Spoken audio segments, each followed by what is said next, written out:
America की Iran में एक बहुत बड़ी फौजी कार्रवाई नाकाम बना दी गई है और एक स्ट्रेटेजिक अहमियत की हामिल जगह को बचा लिया गया है, जिसको निशाना लगाने के लिए एक इंतहाई कीमती और महंगा असासा भेजा गया था। फिजाओं से रेकी की जा रही थी और उसके बाद एक प्रिसीजन स्ट्राइक के जरिए उस हदफ को तबाह करना था। लेकिन उससे पहले ही ईरान के एयर डिफेंस सिस्टम्स हरकत में आए और उन्होंने न सिर्फ इसको तबाह कर लिया बल्कि उससे पहले कामयाबी से लॉक भी कर लिया। और उसके बाद ये बात साबित हो गई कि जब निशाना लगाकर इस फ़िज़ाई असासे को तबाह कर दिया गया तो उसके बाद ये भी साबित हो गया कि ईरान की फ़िज़ाएँ अब भी अमरीकी फ़िज़ाइया के लिए, उसके तैयारों और ड्रोन्स के लिए नो गो एरिया हैं। और अगर कोई तैयारा या ड्रोन ईरान की फ़िज़ाओं में दाखिल होता है तो उसे कामयाबी से शिकार कर लिया जाता है। और इसकी तफसील मैं भी आपको व्लॉग में बताता हूँ। मेरा नाम अज़हर अली ख़ान है और आप देख रहे हैं आज की बात। हुर्मुज़गान प्रोविंस, हुर्मुज़गान का जो सूबा है ईरान का, वो बहुत ही अहमियत का हामिल है। ये स्ट्रेट ऑफ हॉर्मुज़ के करीब है, साहिली सूबा है और बंदर अब्बास की जो बंदरगाह है वो भी इससे करीब है। और इसका मतलब ये है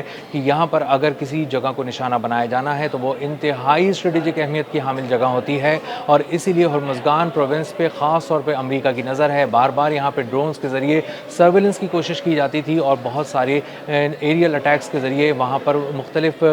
जो लोकेशंस हैं, मुख्तलिफ कोऑर्डिनेट्स हैं, उनको तबाह करने की कोशिश की जाती रही है माजी में भी, हाँ, और हालिया दौर में भी। और एक बार फिर एक MQ-9 रीपर ड्रोन, 30 से 50 मिलियन डॉलर का मालियत का ये ड्रोन भेजा गया था एक इंतहाई अहम मिशन पे। और इसको एक मकाम को लॉक करके उसकी रेकी करनी थी और उसके बाद उस पर एक प्रिसीजन स्ट्राइक के ज़रिए निशाना बनाना था। लेकिन ईरान ने उसको निशाना बनाकर कामयाबी से तबाह कर दिया। लेकिन जिस तरह तबाह किया वो बहुत ही अहम है। ईरान ने अपने जदीद तरीन एयर डिफेंस सिस्टम से उस MQ-9 रीपर ड्रोन को निशाना बनाया और ये जदीद तरीन एयर डिफेंस सिस्टम हाल ही में इंटीग्रेट किया गया था। और इसके बारे में मैंने गुज़िश्ता एक व्लॉग में बताया था कि नए एयर डिफेंस सिस्टम के ज़रिए ईरान की फ़ौज ये पैगाम दे रही है कि आपके जो ईरान की फ़ौज ये पैगाम दे रही है कि जो अमेरिका की एयरफोर्स है उसके तैयारे पहले भी यहाँ पर गैर महफूज थे, लेकिन अब ये फ़िज़ाएँ ज़्यादा गैर महफूज हो चुकी हैं अमेरिका के लिए। और अगर ईरान के अंदर कोई दाखिल होता है तैयारा या ड्रोन, चाहे वो स्टेल्थ टेक्नोलॉजी का हामिल तैयारा ही क्यों ना हो,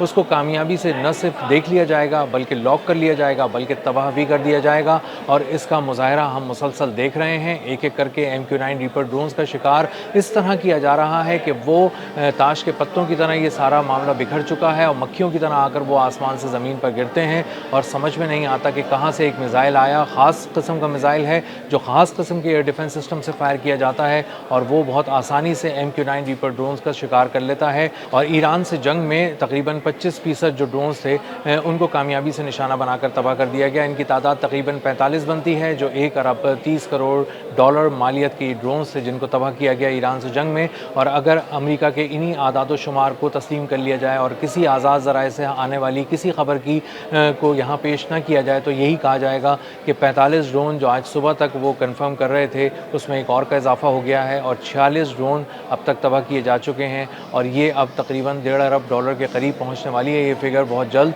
और इसका मतलब ये है कि अमेरिका को बहुत बड़ा झटका लगा है। न सिर्फ झटका लगा है, न सिर्फ उनका ड्रोन शिकार किया गया है, बल्कि असल में उनकी वो टेक्नोलॉजी ही शिकार कर ली गई है जिस टेक्नोलॉजी के बल पर वो ये समझते थे कि ईरान को झुका लेंगे और सिर्फ MQ-9 रीपर ड्रोन्स भेजकर ही ईरान को इतना झुका लिया जाएगा कि उसके बाद F-35 F-15 भेजने की ज़रूरत ही नहीं पड़ेगी। लेकिन उसके बाद अंदाज़ा ये हुआ कि MQ-9 रीपर ड्रोन्स एक के बाद एक मुसलसल पै दर पै शिकार होते रहे और अमरीकी फ़ौज ये नहीं समझ पाई कि किस तरह इनका शिकार आसानी से किया जाता रहा। लेकिन ईरान बताता रहा कि उसके पास पहले भी एक ख़ास किस्म का एयर डिफेंस सिस्टम था जो MQ-9 रीपर ड्रोन्स को बहुत आसानी से शिकार कर लेता था। लेकिन उसके बाद जब उन्होंने इंटीग्रेट किया है बिल्कुल हालिया दिनों में एक जदीद तरीन और नए एयर डिफेंस सिस्टम को, उसके लिए अब ये बिल्कुल ही बच्चों का खेल है कि वो MQ-9 रीपर ड्रोन्स का शिकार करे। इसीलिए हम देख रहे हैं कि पिछले कुछ रोज़ के दौरान, पिछले कुछ हफ्तों के दौरान भी ख़ास तौर पे इन MQ-9 रीपर ड्रोन्स का बहुत आसानी से ईरान ने शिकार किया है। और MQ-9 रीपर ड्रोन की टेक्नोलॉजी इस हद तक ऑब्सोलीट हो गई है कि अब उसको डीकमीशन करने पे गौर किया जा रहा है, अब उसको इस सारे सिलसिले को ख़त्म करने पे गौर किया जा रहा है। और अब अमरीकी हुकाम ये सोच रहे हैं कि इतने बड़े ड्रोन का जो एयरक्राफ्ट के साइज़ का ड्रोन है इसको अब कहीं भेजने के बजाय इसकी जगह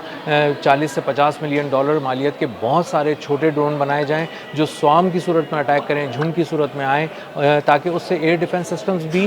ओवरवेल्म हो जाएँ, उनको भी चकमा दिया जा सके, उनको भी परेशान कर दिया जाए कि किस हदफ पर वो पहले निशाना लगाएं और किस पर बाद में, और उसके बाद जब इन ड्रोन्स के ज़रिए मुख्तलिफ अहदाफ को चुना जाए तो उन पर इन ड्रोन्स को गिराकर बड़े पैमाने पर तबाही फैलाई जाए, और तबाही का स्केल किसी एक मकाम पर ना हो बल्कि किसी जगह भेजा जाए तो इसको फैलाकर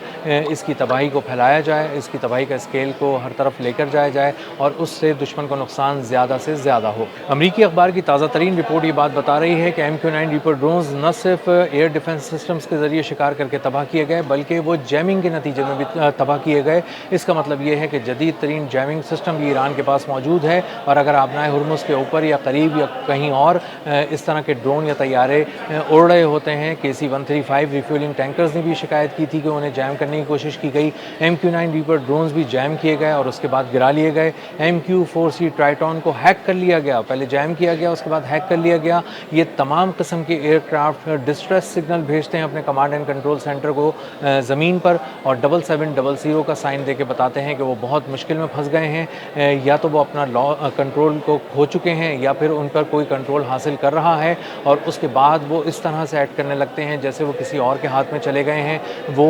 उड़ान भर रहे होते हैं 52,000 फुट की बुलंदी पर, अचानक 9,000 फुट की बुलंदी तक नीचे आ जाते हैं, एक ख़ास समत की तरफ मुड़ते हैं और उसके बाद कहीं गायब हो जाते हैं, और इस तरह गायब होते हैं कि अमेरिका की 5th फ्लीट जो बहरीन में तैनात है उससे 2 हेलीकॉप्टर उड़ते हैं। MQ-4C ट्राइटॉन जो ड्रोन है ख़ास किस्म का, $250 मिलियन मालियत का ड्रोन, उसको ढूंढने के लिए जाते हैं लेकिन ना उसकी लाश ला पाते हैं ना उसको ज़िंदा हालत में ला पाते हैं, और इसीलिए ड्रोन की जो पूरी टेक्नोलॉजी है उसको अब दोबारा रिविज़िट और रिवाइज़ करना पड़ेगा अमेरिका को, और अमेरिका इसीलिए बहुत ज़्यादा परेशान है क्योंकि ये सिर्फ ड्रोन्स की तबाही नहीं है, दरअसल ये पूरी टेक्नोलॉजी के ऑब्सलीट होने का पैगाम है, एक वाज़ेह पैगाम है, और दुनिया को ये पैगाम है कि अमेरिका जिन ड्रोन्स के बल पे अपनी फ़िज़ाई ताकत का मुज़ाहरा करता था वो फ़िज़ाई ताकत भी कहीं डूब के ख़त्म हो गई है आबनाए हुर्मुज़ के करीब, और वो ड्रोन्स जो ताकत की अलामत थे, खौफ की अलामत थे, पाश होकर आसमान से गिरते हैं और उनके पुर्ज़े आकर ज़मीन पर गिरते हैं, और ये वो पुर्ज़े हैं, ये वो तैयारे और ड्रोन्स हैं जिनके बारे में एक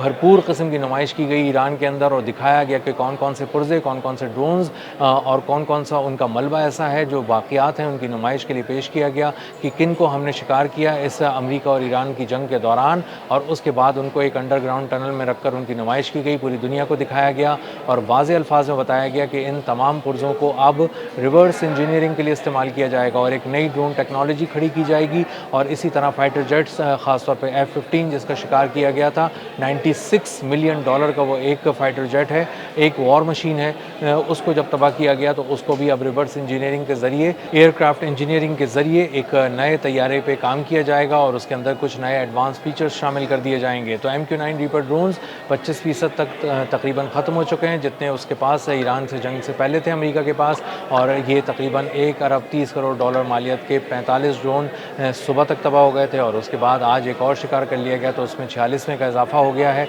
एक और का इजाफा हो गया, ये 46 हो गए हैं, और इसका मतलब ये है कि अमेरिका MQ-9 रीपर ड्रोन से अब मुस्तकिल तौर पर हाथ धो चुका है। जो उसके पास बच चुके हैं वो अब यूक्रेन में भी किसी काम के नहीं हैं, क्योंकि वो अगर यूक्रेन भेजे जाते हैं तो रूस भी उनका शिकार बहुत आसानी से कर लेगा। अब एक वॉर मशीन अमेरिका के पास मौजूद तो है लेकिन वो उसको किसी वॉर थिएटर में इस्तेमाल नहीं कर सकता, किसी को दिखाने के लिए ला नहीं सकता, किसी को उसका खौफ नहीं दिला सकता। अब एक ऐसे मुल्क के पास भी MQ-9 रीपर ड्रोन गिराने की टेक्नोलॉजी मौजूद है जो अमेरिका से अस्करी तौर पे छोटा मुल्क करार दिया जा रहा था, अब वो भी एक एक करके इस तरह शिकार कर रहा है जैसे MQ-9 रीपर ड्रोन्स कोई मजाक हैं, और वो मक्खियों की तरह आसमान से आकर ज़मीन पर गिर रहे हैं, और ताश के पत्तों की तरह ये पूरी टेक्नोलॉजी और MQ-9 रीपर ड्रोन्स बिखर गए हैं, ख़त्म हो गए हैं, तबाह हो गए हैं।